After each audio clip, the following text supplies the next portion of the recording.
प्रिय छात्र छात्राओं, कैसे हैं। मैं डॉक्टर धर्मेंद्र कुमार राम, सहायक प्राचार्य इतिहास, लक्ष्मी नारायण रामेश्वर संस्कृत महाविद्यालय, जयदेव पट्टी, दरभंगा।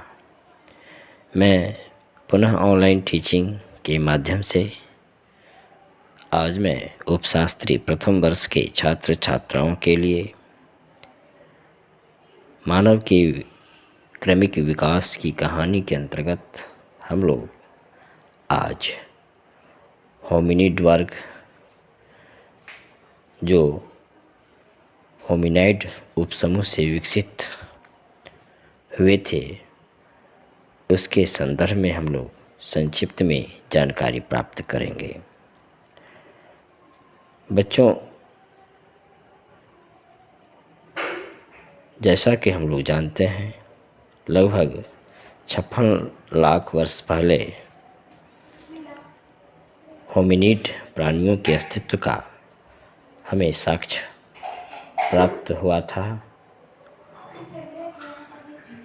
ये होमिनिड प्राइमेट स्तनधारी प्राणियों के एक बड़े समूह के अंतर्गत एक उपसमूह के अंतर्गत के रूप में जाने जाते हैं, जिसमें वानर, लंगूर और मानव शामिल है। जैसा कि हम लोग जानते हैं कि हम लोगों का पूर्वज, मानव का पूर्वज वानर थे।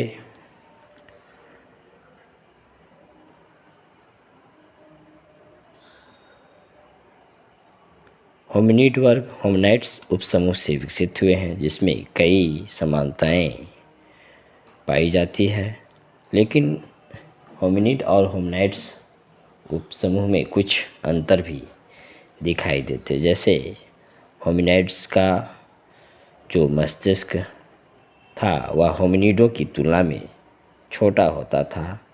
साथ ही वे चौपाए 4 पैरों वाला यानी होते थे और ये 4 पैरों के बल चलते थे, लेकिन उनके शरीर का अगला भाग, दोनों पैर लचकदार होते थे, जबकि होमिनिड सीधे खड़े होकर पिछले 2 पैरों के बल चलते थे।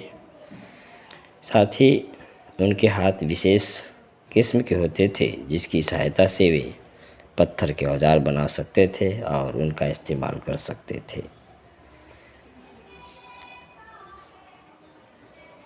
साक्ष्य से हमें यह पता चलता है कि होमिनिड का उद्भव अफ्रीका में हुआ था।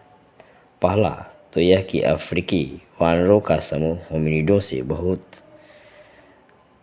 काफ़ी गहराई से जुड़ा हुआ था।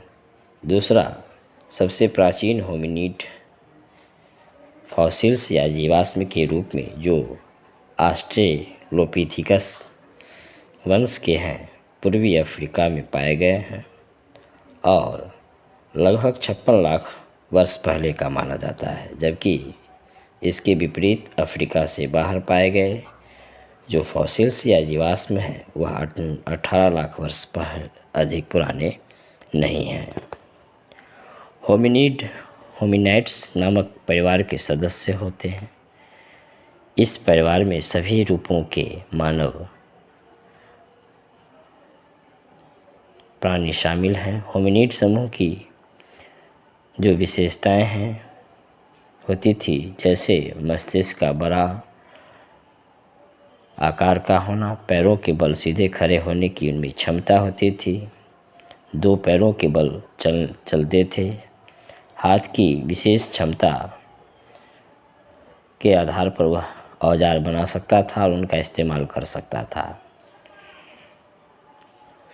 इन होमिनिडों को आगे कई शाखाओं में विभाजित किया जा सकता है और ये शाखाएं जीनस कहलाता था। इन शाखाओं में ऑस्ट्रेलोपिथेकस और होमो अधिक महत्वपूर्ण हैं।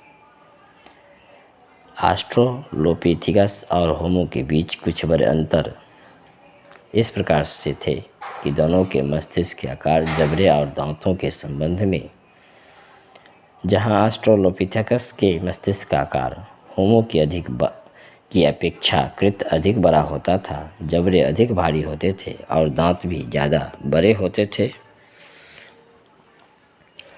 हालांकि होमिनिड और होमिनाइड्स प्रजातियों को वैज्ञानिकों द्वारा जो नाम दिए गए हैं वे सभी लैटिन और यूनानी भाषाओं के शब्दों से ही बने हैं। जैसे उदाहरण के स्वरूप ऑस्ट्रेलोपिथेकस नामक लातिनी या लैटिन भाषा के शब्द ऑस्ट्रल यानी दक्षिणी और यूनानी भाषा के शब्द पिथिकस यानी वानर से मिलकर बना है। यह नाम इसलिए दिया गया क्योंकि मानव के आदि रूप में, मानव के प्राचीन रूप में उसकी वानर अवस्था के अनेक लक्षण पाए जाते रहे। जैसे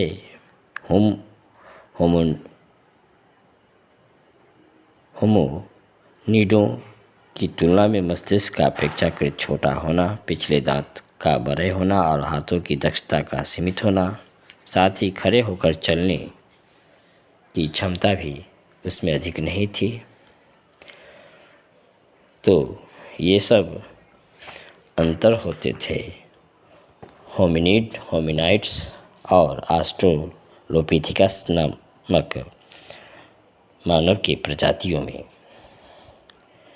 तो बच्चों, आज हम लोग मानव के क्रमिक विकास के अंतर्गत होमिनिड, होमिनाइड्स और ऑस्ट्रेलोपिथेकस नामक मानवीय प्रजाति के संदर्भ में, उसके विकास क्रम के संदर्भ में हम लोग चर्चा की।